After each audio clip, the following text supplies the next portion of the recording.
అందరికీ నమస్కారం.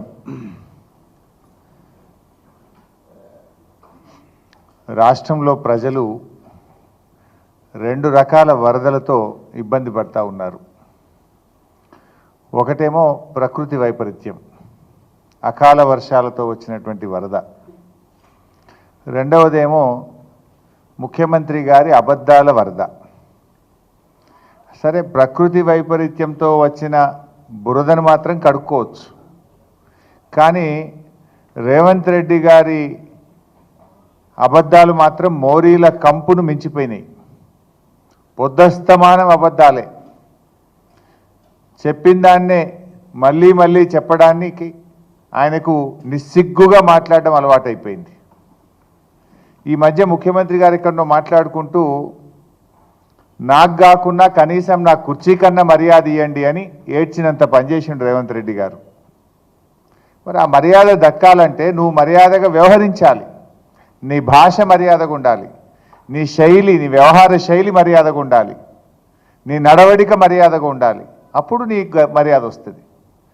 మాట్లాడేటివన్నీ బూతులు, చెప్పేవన్నీ అబద్ధాలు. ఇక మర్యాద రమ్మంటే ఆడికేలు వస్తుంది రేవంత్ రెడ్డి గారు నీకు?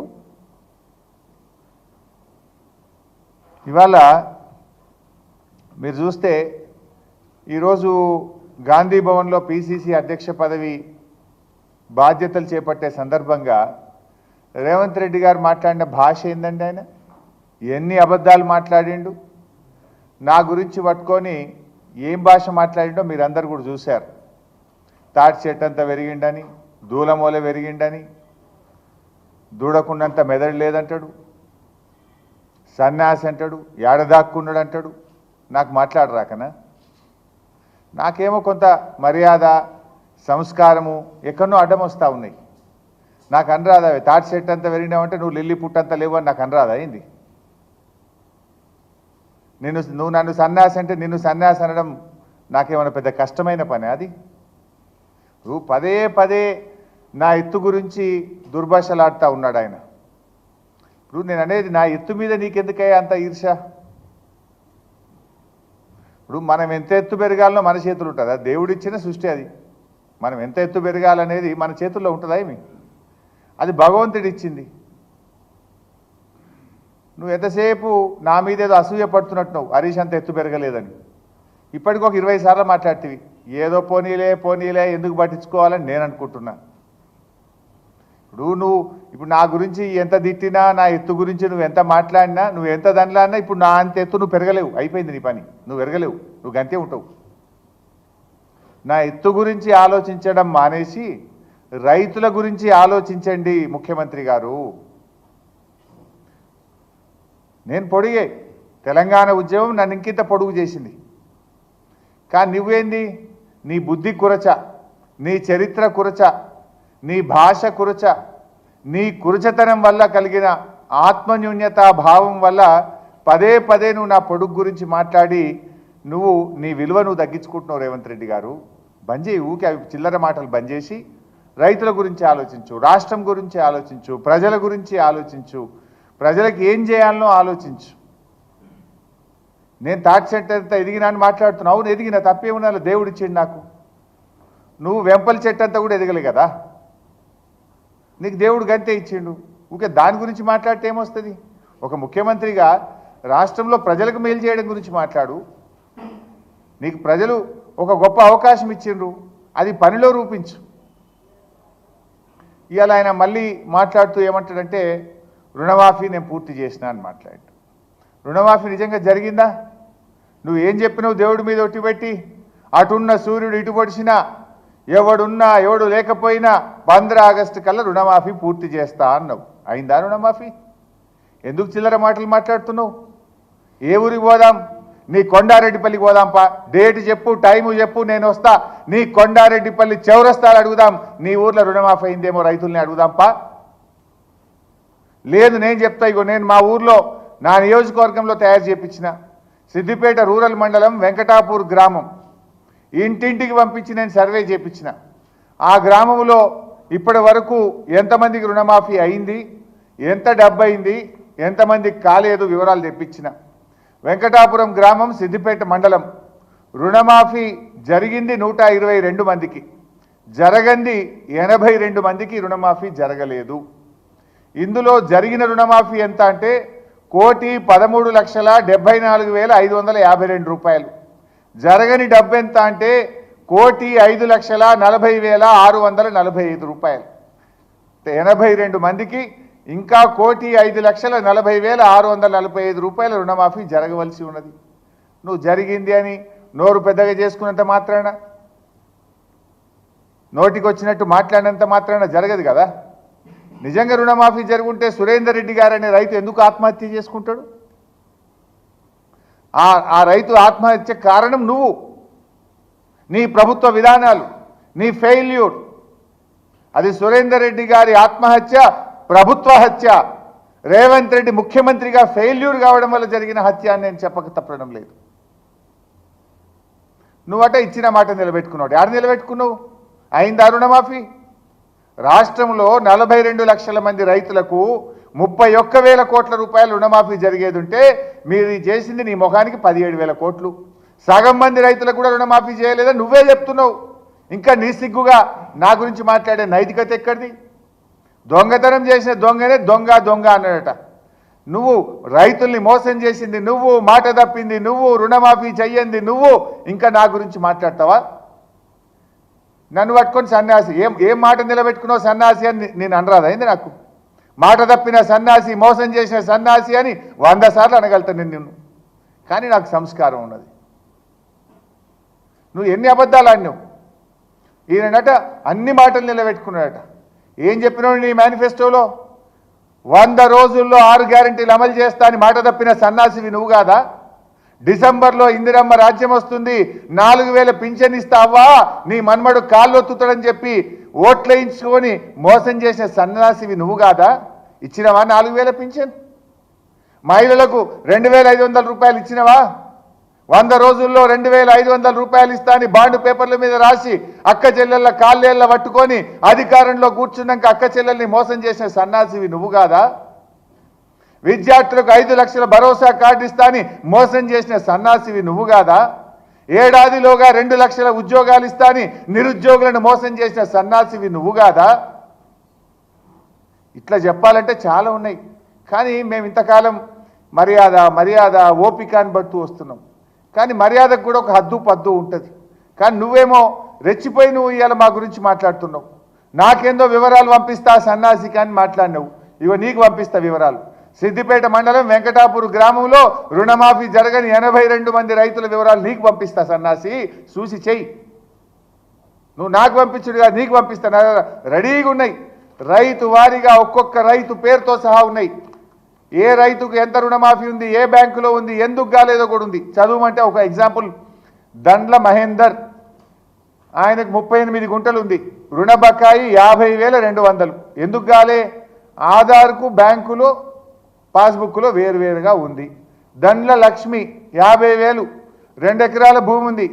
ఒకే రేషన్ కార్డులో కుమారుడి పేరు ఉండడం వల్ల దండ్ల లక్ష్మికి కాలేదు, ఎస్సీ. ఇట్లా కావాలంటే ఆ ఊర్లో మొత్తం 82 మంది రుణమాఫీ కాని రైతుల వివరాలు ఉన్నాయి, నీకు పంపిస్తా, నువ్వు చూసుకో. 1,000 మమ్మల్ని చూపిస్తే 2,000 నేను చూపిస్తాయి. మాట్లాడేటప్పుడు ముఖ్యమంత్రి పదవిలో ఉన్నప్పుడు చాలా జాగ్రత్తగా మాట్లాడాలి. రైతుల కళ్ళల్లో ఈయన ఆనందం చూసిందట. రైతుల కళ్ళల్లో కన్నీళ్లు పెట్టించినావు. రైతులు ఒకవైపు ఆత్మహత్యలు చేసుకుంటున్నారు. సురేందర్ రెడ్డి అనే రైతు ఇవాళ దుబ్బాక మండలానికి సంబంధించిన రైతు ఆత్మహత్య చేసుకున్నాడు. రైతు భరోసా ఈ రోజుకి ఇయ్యలే, నువ్వు ఎగ్గొట్టినావు. ఇంకెప్పుడు ఇస్తావు? వానకాలం అయిపోయింది. 7,500 రూపాయల రైతు భరోసా ఇవ్వకుండా రైతులు ఉసురు పోసుకుంటున్నావు. వడ్లకు బోనస్ అన్నావు. నీ యొక్క ఎలక్షన్ మేనిఫెస్టోలో దొడ్డు వడ్లకు బోనస్ అని చెప్పి ఇవాళ సన్నాలకు మాత్రమే బోనస్ అని సన్నాయి నొక్కులు నొక్కలేవా? నీ మేనిఫెస్టోలో అన్ని పంటలకు బోనస్ అన్నావు. మక్కల కన్నావు, కందుల కన్నావు, శనిగల కన్నావు, పెసర్ల కన్నావు. ఏమైంది బోనస్? అన్ని పంటలకు బోనస్ ఇవ్వకుండా బోనస్ను బోగస్ చేసి రైతులను మోసం చేసిన సన్నాసి ఎవడు అని నేను అడుగుతా ఉన్నా. చెప్పు. ఇలా రైతులను ఎక్కడ ఆనందం ఉంచినావు? రుణమాఫీ సగం కాకపాయే, రైతు భరోసా ఇవాళకి వానకాలంకి అందకపాయే, పంటలకు బోనస్ బోగస్ అయిపోయే. అన్నీ ఉత్తమాటలేని. ఇవాళ రుణమాఫీ మొన్న మీరు చూశారు. ఇప్పుడు నేను వీడియో కూడా చూపిస్తా. ముఖ్యమంత్రి ఇలా మాట్లాడుతూ అంటాడు 2 లక్షల రుణమాఫీ తీసుకున్న వాళ్ళు 2 లక్షల రుణం పైన ఉన్నటువంటి వాళ్ళు మీరు పైన ఉన్న డబ్బు కట్టండి మరుక్షణం మీకు రుణమాఫీ చేస్తా అని ముఖ్యమంత్రి అంటున్నాడు. తుమ్మల నాగేశ్వరరావు గారు ఏమన్నారో ఒక్కసారి చూద్దాం.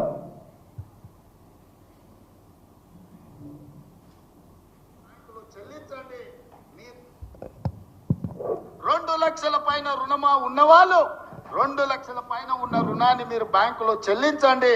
మీరు చెల్లించిన మరుక్షణం ఆ 2 లక్షల రూపాయలను కూడా మీ ఖాతాలో వేసే బాధ్యత మా ప్రభుత్వం తీసుకుంటుందని చెప్పి నేను ఆ రైతాంగానికి తెలియజేస్తున్నా. 2 లక్షల పైన ఉండేవాళ్ళు మనం చెప్పేదాకా కట్టొద్దని చెప్పారు. ఎప్పుడు మనం డబ్బులు రాగానే కట్టమంటే ఆ రోజు వాళ్ళకి అకౌంట్లో వేస్తాం.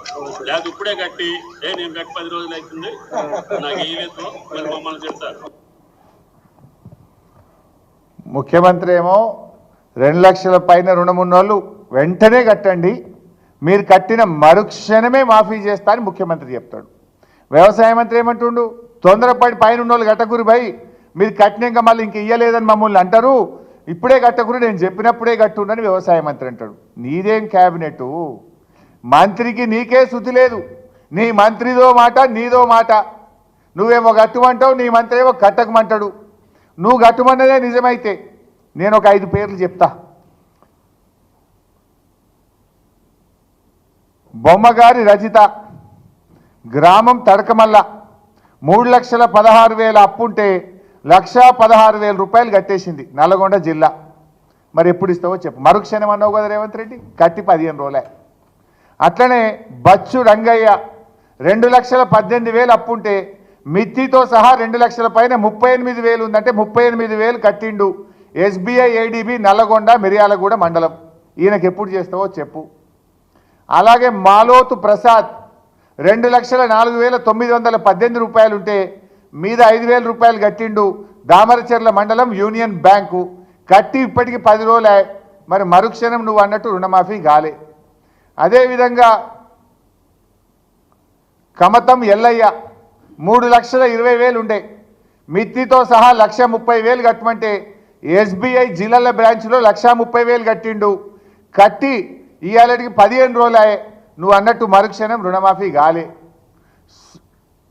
సుష్మిత బక్రి చెప్పేయాల గ్రామం 3,01,846 ఉంది.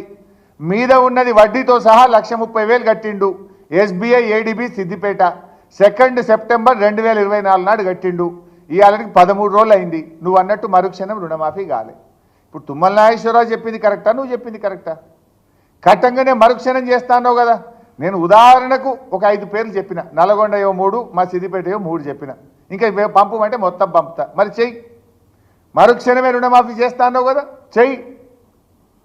మాట మీద ఉండే మనిషివా లేకపోతే సన్నాసివా చెప్పు. ఇప్పుడు నువ్వు ఇప్పుడు చెప్పు ఎవరు సన్నాసో ఎవరు రాజీనామా చేయాలనో నేను అడుగుతా ఉన్నా. ఏమంటాడు ఈ సన్నాసి ఏడ దాక్కున్నాడు అంటుండు. నేనట ఏడ దాక్కున్నానట. ఇవాళ స్పీచ్లో మాట్లాడుతుండు గాంధీ భవన్లో. రాజీనామా చేస్తా అన్న సన్నాసి ఏడ దాక్కున్నాడు అన్నాడు. ఏడ దాక్కున్నా? నీ గుండెల్లో దాక్కున్నా. నీ గుండెల్లో నిద్రపోతున్నా. నిన్ను నిద్ర పట్టనీయకుండా అనుక్షణం రుణమాఫీ గురించి గుర్తు చేస్తూ నీ మెడలు వంచి ఇలా సగం రుణమాఫీ చేయించిన రేవంత్ రెడ్డి మిగతా సగం రుణమాఫీ చేసేదాకా కూడా నీ వెంట పడుతూనే ఉంటా. ఏడుంటా? నీ గుండెలో నిద్రపోతా. అడుగడుగున నిన్ను గుర్తు చేస్తుంటా. అడుగడుగున నిన్ను నిలదీస్తుంటా. రాష్ట్రంలో 42 లక్షల మందికి రుణమాఫీ జరిగేదాకా నీ గుండెల్లో నిద్రపోతా. ఏడవండుకున్నావు అంటున్నావు. ఏడవండుకున్నా? రోజు నీ వెంటనే పడుతున్నా. యాడిసి పెట్టండి నిన్ను. యాదాద్రి దేవుని దగ్గరికి పోయి కూడా నేను ఎక్స్పోజ్ చేసిన. ఇంకా మాట్లాడండి 4th సిటీ గురించి మాట్లాడుతుంటు. 4th సిటీ అసలు 4th సిటీ ఎక్కడదే? దాని గురించి చెప్పు జర. జాగ ఎక్కడదో? ఫార్మా సిటీ కోసం ఈ దేశములోనే ఫార్మా హబ్గా ఇవాళ తెలంగాణ రాష్ట్రం ఉంది. ప్రపంచమే మన దిక్కు చూస్తుంది. ఇంకా మనకు దగ్గర ఉద్యోగాలు రావాలి, పెట్టుబడులు రావాలి, ఈ రాష్ట్రం ప్రపంచంలో నంబర్ 1 కావాలని ఆనాడు కేసీఆర్ గారు కేటీఆర్ గారు 1,500 కోట్లు ఖర్చు పెట్టి 12,000 ఎకరాల భూమిని ఫార్మా సిటీ కోసం సేకరించారు. దాన్ని ఫార్మా ఇండస్ట్రీకి ఇవ్వకుండా నువ్వేదో దానికి 4th సిటీ పేరు పెట్టి రియల్ ఎస్టేట్ వ్యాపారం చేసే ప్రయత్నం చేస్తున్నావు. అది కాక నీ దగ్గర ఎక్కడితో చెప్పు, ఎక్కడిది ఫోర్త్ సిటీ ఊదరగొడుతున్నావు? అంతా ఏదో నేనే చేసిన ఈ ఫోర్త్ సిటీ అంతా ఏదో నా క్రియేషన్ అని మాట్లాడుతున్నావు. వెనకటికటి ఎవడో వంటంతా వండి పెట్టినాక వడ్డించడానికి వచ్చిందట, వడ్డించడానికి చేసి అంత నేనే చేసిన అన్నాడట. ఇది కేసీఆర్ గారు 12,000 ఎకరాలు 1,500 కోట్లు ఖర్చు పెట్టి భూసేకరణ చేసి ఢిల్లీకి వెళ్ళి ఎన్విరాన్మెంట్ క్లియరెన్స్ తెచ్చి కోర్టుల్లో కేసులన్నీ క్లియర్ చేసి రెడీగా పెడితే దాన్ని ఫార్మాసిటీ చేయని ఆయన అంటే ఫోర్త్ సిటీ అని పెట్టి రియల్ ఎస్టేట్ వ్యాపారం చేసే ప్రయత్నం చేస్తున్నావు. ఆనాడు ఏం మాట్లాడింది కాంగ్రెస్ పార్టీ? కాంగ్రెస్ అధికారంలోకి వస్తే రైతులకు భూములు వాపసు ఇస్తామన్నారు. ఈ వాపసి మరి అయితే ఫార్మాసిటీ పెట్టు, లేదంటే రైతులకు భూములు వాపసి. నీ ఫోర్త్ సిటీ డ్రామా ఏంది అని నేను అడుగుతా ఉన్నా ఈరోజు. ఇక ఉచిత కరెంటు గురించి మాట్లాడండి. రాజశేఖర రెడ్డి గారు ఉండగా ఉచిత కరెంటు ఇచ్చిండట, తెలియదా? ఈ రాష్ట్ర రైతులకు తెలియదా? ఉచిత కరెంటు కాస్త ఉత్త కరెంట్ అయింది. అది దొంగ రాత్రి 7 గంటలని చెప్పి 4-5 గంటల కరెంట్ ఇవ్వలే. కాలిపోయే మోటార్లు, పేలిపోయే ట్రాన్స్ఫార్మర్లు. అది ఉత్త కరెంటు. నిజమైన ఉచిత కరెంట్ ఇచ్చింది కేసీఆర్. 24 గంటల నాణ్యమైన కను రెప్పగొట్టినంతసేపు కరెంటు పోకుండా, మోటార్లు కాలకుండా, ట్రాన్స్ఫార్మర్లు కాలకుండా నాణ్యమైన కరెంట్ ఇచ్చిండు కేసీఆర్ గారు ఇచ్చిండు. ఆనాడు వైఎస్ ఇచ్చింది ఉత్త కరెంట్ అని రాష్ట్రంలో ఏ రైతుని అడిగినా చెప్తాడు. అన్నీ పగటి కలడినాయి. 2 సార్లు గెలుస్తా, 10 ఏళ్ళు మాదే గవర్నమెంట్ అని పదే చెప్తున్నాడు. కాంగ్రెస్కి అంత సీన్ లేదు. రాజస్థాన్లో కాంగ్రెస్ పార్టీని ప్రజలు గెలిపిస్తే 5 ఏళ్ల తర్వాత బంగారు పల్లెంలో పెట్టి ప్రతిపక్షానికి ఇచ్చేసిండ్రు, బీజేపీని గెలిపించిండ్రు. ఛత్తీస్గఢ్లో కాంగ్రెస్ పార్టీని గెలిపిస్తే 5 ఏళ్లకే ప్రజలకు ముక్కులకు వచ్చింది, ఆడ బీజేపీ గవర్నమెంట్ వచ్చింది. నాయన నువ్వు ఈ 5 ఏళ్ళు ఉంటేనే ఎక్కువ. ఇప్పటికే ప్రజలు బాధపడుతున్నారు. కాకపోతే నువ్వు బై డిఫాల్ట్ గెలిచినావు, నీ అదృష్టం బాగుంది, 5 ఏళ్ళు ఉంటావు. కానీ 5 ఏళ్ళు మంచిగా పనిచేయి. ఊకే తిట్ల దండకాలు బంద్ చేసి ప్రజల కోసం పనిచేయి. నీకున్న అవకాశాలని జాగ్రత్తగా వినియోగించు. ఏదైనా కొద్దిగానే ఏమైనా మంచి పేరు వస్తుంది. రెండోసారి గెలుస్తా అంటే కాంగ్రెస్కి అంత సీన్ లేదు. రాజస్థాన్లో ఒక్కసారికే పోయింది, ఛత్తీస్గఢ్లో ఒక్కసారికే పోయింది. యాడైనా కాంగ్రెస్ పార్టీ ఒక్కసారికే పోతుంది. ఇక ఎంత పచ్చి అబద్ధాలంటే మేము టీచర్ల ట్రాన్స్ఫర్ చేసినామని ఇలా చెప్తున్నాడు గాంధీ భవన్లో. 18 ఏళ్ల కింద అయిందట టీచర్ ట్రాన్స్ఫర్లు. 18 ఏళ్లలో టీచర్ ట్రాన్స్ఫరే కాలేదట. ఇక రేవంత్ రెడ్డి వచ్చి 18 ఏళ్ల తర్వాత ఇప్పుడే ట్రాన్స్ఫర్లు చేసినా అని మాట్లాడుతుండు. అబద్ధాలు ఆడడానికి సిగ్గుండాలి. 2018లో కేసీఆర్ గారు ప్రభుత్వం ఈ రాష్ట్రంలో ఉపాధ్యాయుల బదిలీలు చేసింది నిజం కాదా రేవంత్ రెడ్డి అని నేను అడుగుతా ఉన్నా. 2018లో general transfers for teachers KCR గారు ప్రభుత్వం చేసింది. నీకెవడో ఆ స్క్రిప్ట్ రైటర్ చక్కగా లేడు. ఆ ముఖ్యమంత్రి పదవి ఇజ్జత్ నువ్వే తీసుకుంటున్నావు. ఇట్లా అబద్ధాలు ఆడితే టీచర్లు ఏమనుకుంటారు? టీవీలో చూసిన టీచర్లు ఏమనుకోవాలి? 18 ఏళ్ల కింద ట్రాన్స్ఫర్ అయింది, ఇప్పుడు నేనే చేసిన అంటే టీవీలలో చూసిన టీచర్లు నేను ఏమనుకుంటారు? నీ పరువు నువ్వు తీసుకున్నట్టు కాదా? నీ గౌరవం నువ్వు దక్కించుకున్నట్టు కాదా? నీ దక్కించుకున్నావు ఆయన కుర్చీ గౌరవం పోతుందని మాకు బాధ కలుగుతూ ఉంది. ఇక ఉచిత కరెంటు గురించి, స్కూళ్ళకి ఇప్పుడే ఉచిత కరెంట్ వచ్చిందట. ఇక అంతకుముందు కరెంటే లేదట స్కూళ్ళల్లో. అడుగుపోయి ఏ స్కూల్లో పోయి అడుగుతావో.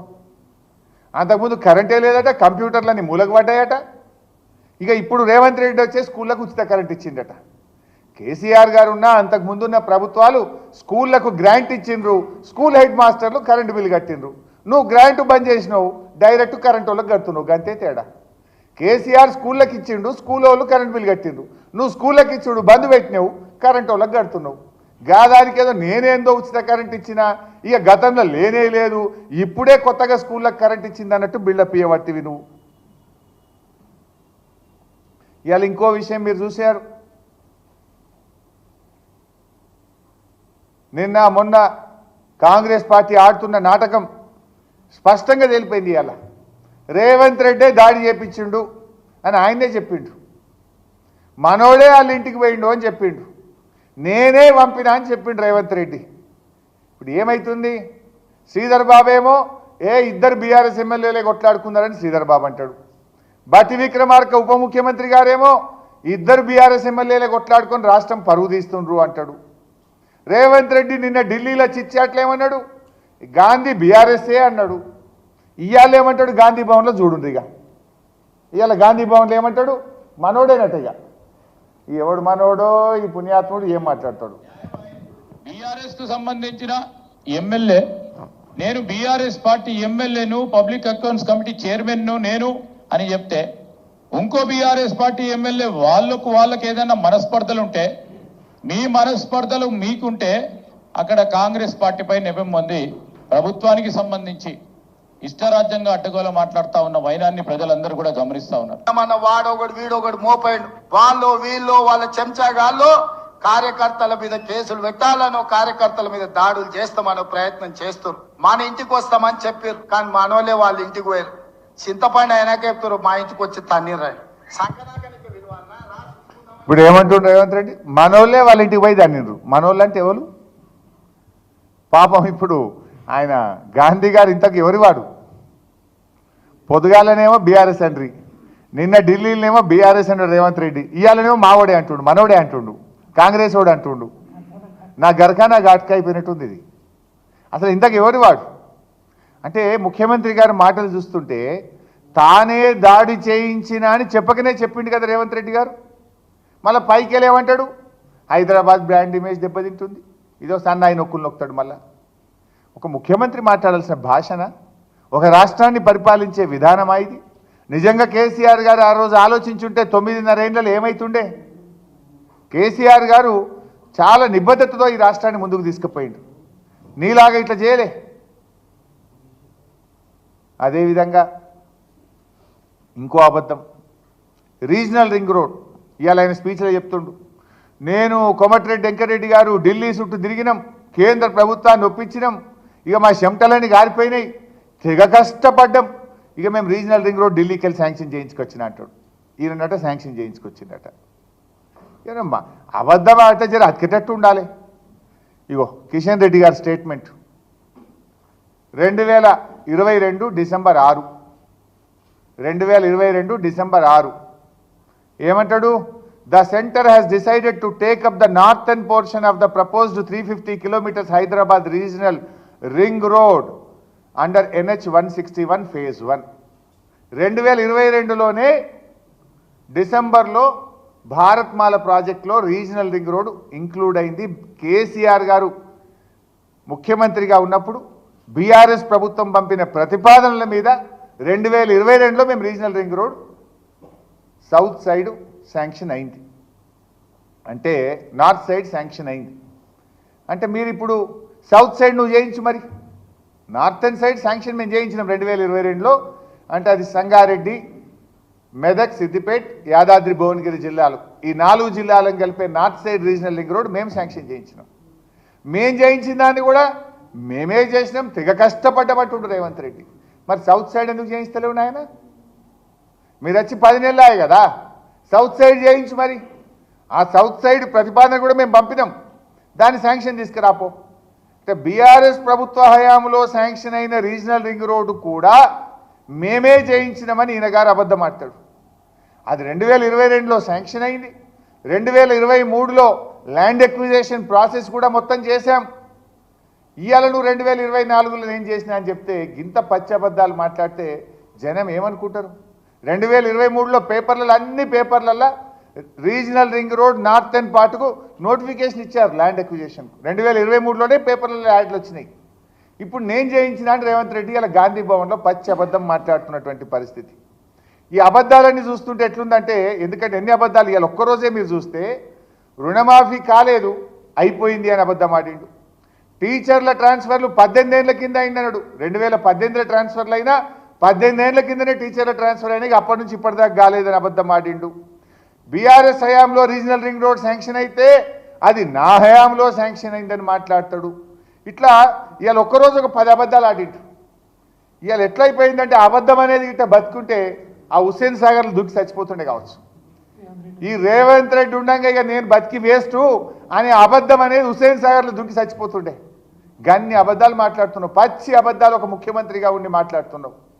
సో ఇప్పటికైనా ఫైనల్గా నేను రేవంత్ రెడ్డి గారు చెప్పదలుచుకున్నది, ఇప్పటికైనా రుణమాఫీ పూర్తి చేయి, 31,000 కోట్ల రూపాయలు చెల్లించు. నేను మిమ్మల్ని విడిచిపెట్టది బీఆర్ఎస్ పార్టీ. బీఆర్ఎస్ పార్టీ అడుగడుగున నీ వెంటబడుతుంది. రుణమాఫీ పూర్తిగా చేయాలని చెప్పి కోరుతా ఉన్నా. ఇక నువ్వు నిజంగా నీ గౌరవం పెంచుకోవాలంటే, ఆ కుర్చీ గౌరవం పెంచుకోవాలంటే బాధ్యతగా మాట్లాడు. గౌరవం ఇచ్చి పుచ్చుకో. నువ్వు ఎదుటివారిని అగౌరవపరుస్తా అంటే తప్పకుండా ఎదుటివారు నిన్ను కూడా అగౌరవపరచాల్సి వస్తుంది. ఇంకా మేము చాలా సంయమనంతో వ్యవహరిస్తున్నాం, మర్యాదగా మాట్లాడే ప్రయత్నం చేస్తున్నాం. కానీ నువ్వు పదే పదే పదే మమ్మల్ని కించపరిచినప్పుడు మరి మేము కూడా మాట్లాడవలసి వస్తుంది. దయచేసి ఇప్పటికైనా మంచిగా మాట్లాడడానికి చాలా పద్ధతులు ఉంటాయి. ఇప్పుడు నువ్వు ఒక ముఖ్యమంత్రిగా ఉండే దంచుండ్రి, కొట్టుండ్రి, చితగొట్టుండ్రి, చింతకాయ కొట్టుండ్రి అని మెసేజ్ ఇస్తే కిందేం జరుగుతుంది? గ్రామాల్లో, మండలాల్లో కింది స్థాయి నాయకులు వాళ్ళు కూడా ఇది పద్ధతిని అవలంబించరా? తద్వారా రాష్ట్రంలో ల్యాండ్ ఆర్డర్ ఉంటుందా? తద్వారా రాష్ట్రంలో నష్టం జరగదా? ఈ రాష్ట్ర బ్రాండ్ ఇమేజ్ దెబ్బతినదా? 9.5 ఏళ్ల కేసీఆర్ హయాంలో ఒక్క కమ్యూనల్ ఇన్సిడెంట్ జరగలే. నీ 9 నెలల పాలనలో 9 కమ్యూనల్ ఇన్సిడెంట్స్ జరిగినాయి. ప్రజలు ఇబ్బంది పడతా ఉన్నారు. రాష్ట్రం పరువు పోతున్నటువంటి పరిస్థితి వచ్చింది. ఇప్పటికైనా పాలన మీద దృష్టి పెట్టు, చిల్లర రాజకీయాలు బంద్ చేయి, సభ్యతతో మాట్లాడు నేర్చుకోవాలని చెప్పి ఆయనకితో పలుకుతా ఉన్నా.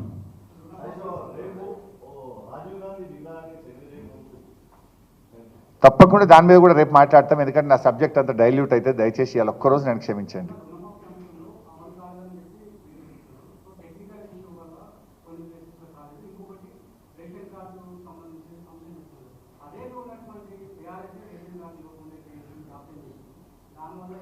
భాయ్ సాబ్ 42 లక్షల మంది రైతులు రుణం తెచ్చుకున్నారు. రుణమాఫీ ఎంతమందికి అయింది? వ్యవసాయ మంత్రే చెప్పిండు, మేము 22 లక్షల మందికి చేసినాం, అందులో 2 లక్షల మంది వాపసు వచ్చినాయి, 20 లక్షల మందికే రుణమాఫీ అయిందని వ్యవసాయ మంత్రే చెప్పిండు. ఇది నేను చెప్పింది కాదు. అంటే 42 లక్షల్లో 20 లక్షల మందికే రుణమాఫీ అయింది. నంబర్ 1. నంబర్ 2, నువ్వు రేషన్ కార్డు అప్పుడు బీఆర్ఎస్ రుణమాఫీ చేసినప్పుడు రేషన్ కార్డు నిబంధననే లేదు. నువ్వు పాస్బుక్ ఉందా లేదా, బ్యాంకులో అప్పు తెచ్చుకున్నావా లేదా అని చూసినాం. పాస్బుక్ ఉంటే అప్పు ఉంటే మాఫీ చేసినాం. రేషన్ కార్డు నిబంధన పెట్టి నువ్వు ఎలా రైతుల్ని ఇబ్బంది పెడుతున్నావు. నేను రుణమాఫీ గైడ్ లైన్స్ వచ్చిన మొదటి రోజు అసెంబ్లీలో మాట్లాడితే 2 గంటల్లో గవర్నమెంట్ రిప్లై ఇచ్చింది. రేషన్ కార్డు నిబంధన మేము అమలు చేయడం లేదు అని క్లారిఫికేషన్ వచ్చిందా లేదా భాయ్ సాబ్? మరి అమలు అవుతుందా లేదా? చెప్పేది ఒకటి, చేసేది ఒకటి. రేషన్ కార్డు అనేది అసలు మేము చూడడమే లేదు అని అన్నది నువ్వే కదా. మరి ఇలా రేషన్ కార్డు లేదనే పేరు మీద, రేషన్ కార్డులో 2 పేర్లు ఉన్నాయనే పేరు మీద రుణమాఫీ ఆపింది నువ్వు కాదా? 42 లక్షల మంది రైతుల్లో 20 లక్షల మందికే రుణమాఫీ అయింది. కాంది 22 లక్షల మంది. అయింది తక్కువ, కాంది ఎక్కువ. ఇక అయిందని బుకాయిస్తే అందుకే కొండరెడ్డిపల్లి పోదాంపా అంటున్నా. లేదంటే రా, నా నియోజకవర్గంలో ఏ ఊరికి వస్తావో రా, నేను దగ్గరుండి నీకు ఏం ఇబ్బంది పెట్టకుండా, నిన్ను ఎవ్వరు మాట అనకుండా తీపిస్తా. ఇగో నేను ఒక ఊరు తెచ్చిన కదా ఇప్పుడు, వెంకటాపూర్ ఊరిది 82 మంది రైతులకు రుణమాఫీ కాలేదు. రైతు వైజ్గా ఏ బ్యాంకుల అప్పు, ఎంత అప్పు ఉన్నది, ఎందుకు కాలేదు, పూర్తి వివరాలు నేను గ్రూప్లో మీకు వాట్సాప్ గ్రూప్లో కూడా పెడతా, చూసుకోండి. Thank you.